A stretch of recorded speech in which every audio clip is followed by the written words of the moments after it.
Thanjavur S. Durairaj என்றழைக்கப்படும் DS. Durairaj அவர்கள் இளம் வயதிலேயே நாடக உலகின் தந்தை என்று போற்றப்படும் சங்கரதாஸ் சுவாமிகள் நாடக சபாவில் நடித்து அனுபவங்களை வளர்த்து கொண்டவர்.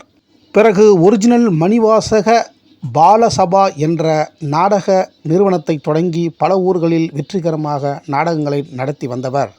கலைவாணர் என்.எஸ். கிருஷ்ணன் மூலம் திரையுலகில் நுழைந்து ரம்பையின் காதல் திரைப்படத்தில் நடித்தவர். பல படங்களில் நடித்த பிறகு 1941ஆம் ஆண்டு வெளிவந்த மதன காமராஜன் திரைப்படத்தில் தாண்டவன் என்னும் வேலைக்காரன் கதாபாத்திரத்தில் மிக சிறப்பாக நடித்து அனைவரையும் மகிழ வைத்திருக்கிறார். இந்த படத்தில் இவருக்கு பல பாடல்கள் வழங்கப்பட்டது. இவர் சொந்த குரலில் பாடிய அனைத்து பாடல்களும் சூப்பர் ஹிட்டானது. அதில் தத்துவ பாடல்களும் அடங்கும்.